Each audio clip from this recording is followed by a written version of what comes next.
Aqsa Hospital right now. What is the situation of this hospital and the other hospitals in Gaza right now? Yes, first of all, thanks for having me. As you can see that right now I'm existed and located in the vicinity of the Al-Aqsa Martyrs Hospital, which is located in the central area of Gaza Strip. And the situation here is so difficult and so dire. It's not about the collapsed health sector here in the hospital, and it's not about the medical situation as a whole, but on the other hand, it's also about the humanitarian situation. As you know that we have thousands of the Palestinian civilians who fled their houses from Gaza City and the northern part of Gaza Strip into the central area of Gaza Strip, where we are located right now. We are talking about more than 3,000 of the people, of the civilians who fled their houses and evacuated their neighborhoods under the Israeli airstrikes and under the demands of the Israeli army in order to push them to evacuate Gaza City and northern Gaza Strip. So they found no place to go but the hospital. They took the hospital as a shelter. So we are talking about a complicated situation right now. Needless to mention that the general situation regarding the providing the medical health, the medical care, and the medical service for the injured people and for the injuries here in the hospital is so difficult because there is no access to the medical equipment, no access to the medicine. The rooms inside the buildings and inside the departments are totally overwhelmed with the number, with the incrementally increasing number of the wounded people. As you know that the Israeli occupation forces till this moment for the 38th day in a row maintain the targeting and maintain their airstrikes against the Palestinian several areas here in the Gaza Strip, including the central area of Gaza Strip. So we are amid a real catastrophe happening and taking place in full view of the international community and full view of the whole world. Until this moment, the people here, they are really struggling in order to have any access to their basic needs, and this kind of humanitarian situation is getting worse and worse with the time. I mean that the situation yesterday was much better than the situation today, and the situation today is much better than the situation tomorrow. So this is the situation. It's graveling and it's exacerbating when it comes to the general situation. And as you know, that till this moment, Rafah crossing, which is the only crossing for the Palestinian people in the Gaza Strip, is still shut down without having any entry for the basic humanitarian needs and the fuel, basically, which is.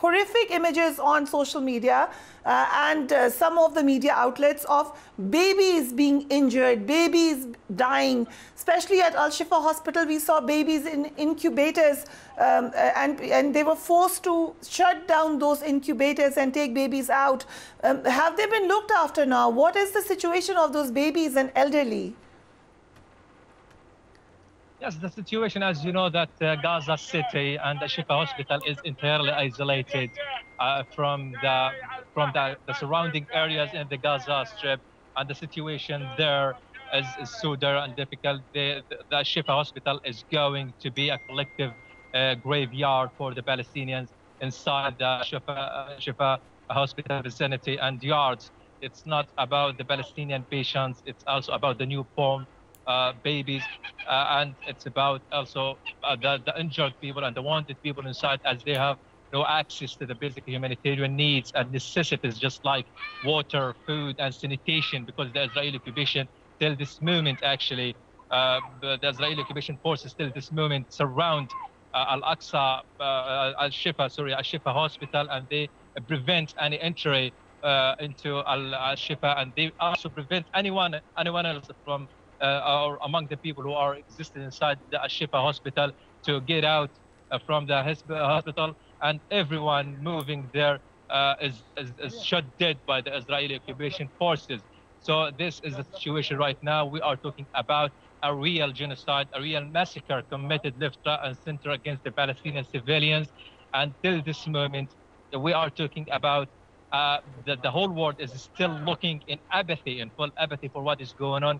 And we don't. And what is happening right now is unbelievable. It's unbearable. We have no words. We have no words to describe what is going on right now.